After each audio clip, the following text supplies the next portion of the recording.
The European Union has designated Iran's most powerful military unit, the Revolutionary Guard Corps, a terrorist organization. That's after the IRGC participated in a crackdown on protests in recent weeks.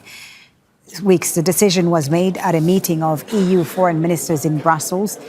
They also voted to sanction more than 20 Iranian officials and organizations. The sanctions add pressure faced by Iran after US President Donald Trump threatened military action against the Islamic Republic. Trump has warned a massive armada is on its way to Iran. The US has been steadily building up its military presence in the region.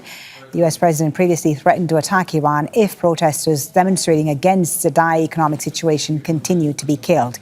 He's now also threatened military action if Iran doesn't sign a nuclear deal. Well, we have two correspondents on this story this hour. Hashim Al-Bara is at the summit in Brussels. Tawhid Asadi is in Tehran, standing by with a reaction. Hashim, let me start with you and tell us more about these new measures that the EU has announced against Iran.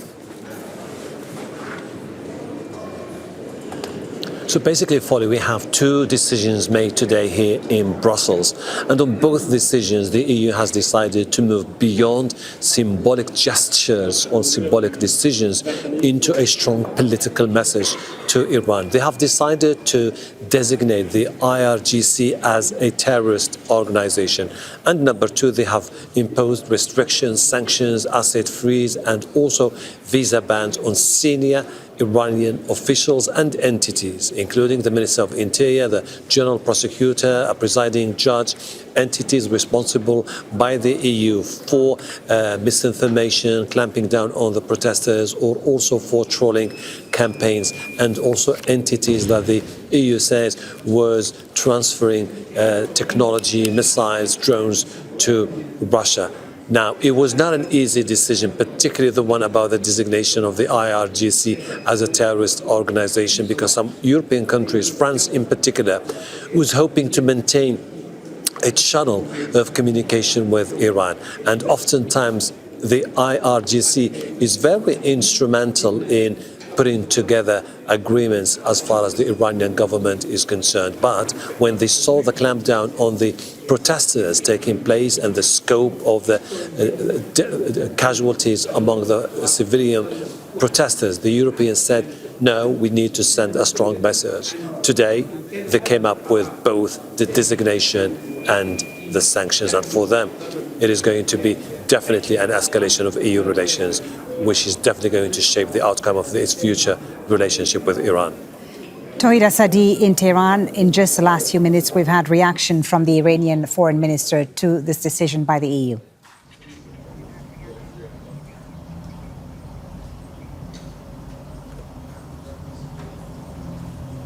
Yes, indeed. The Iranian Foreign Minister Abbas came out on his X account very immediately following the decision made by the EU to put the IRGC on the list of terrorist groups. He strongly condemned this, calling it a major strategic decision by the Europeans to do so. So he said that while some countries are involved in the trajectory of avoiding a war, a regional war in the Middle East, the Europeans are not part of that endeavor. Also, he criticized the Europeans for this decision, but that does not stop there. Also, we've got this important statement coming recently in from the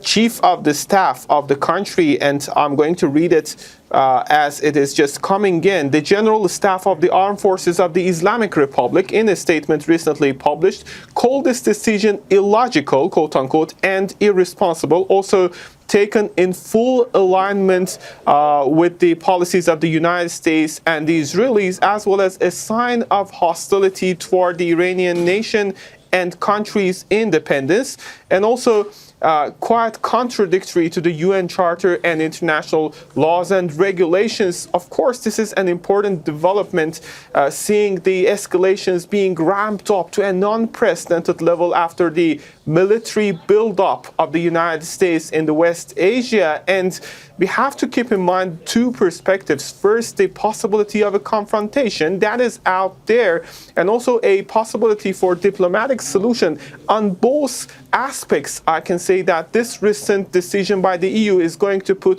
a certain amount of impact, and we have to keep waiting to see if Iranians are going to come up with other practical responses as well. Hashim Ahelbara, you heard Iran's foreign minister describing this decision by the EU as a major strategic mistake, designating the IRGC as a terrorist organization. What does this mean for the EU and its relations with Iran going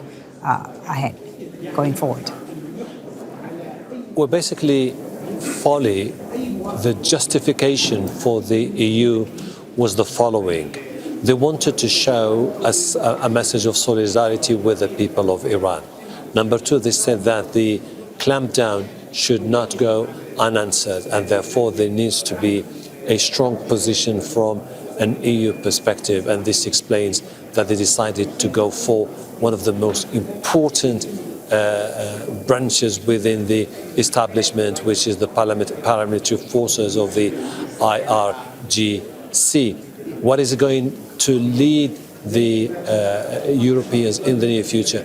It could burn the bridges with Iran. It could deal a major blow to any chances of a political compromise or the chances to return to the negotiating table to negotiate a new nuclear deal with Iran. It leaves the Europeans with less and less leverage when it comes to reaching out to the Iranians. But today, it was extremely important for them to be united and say, we need to hold some of the senior government officials accountable for what they did to the people of Iran. And this is exactly why they have decided to go for the sanctions and the designation. All right, Hashim Ahelbara in Brussels, Tawhid Asadi in Tehran. Thank you both.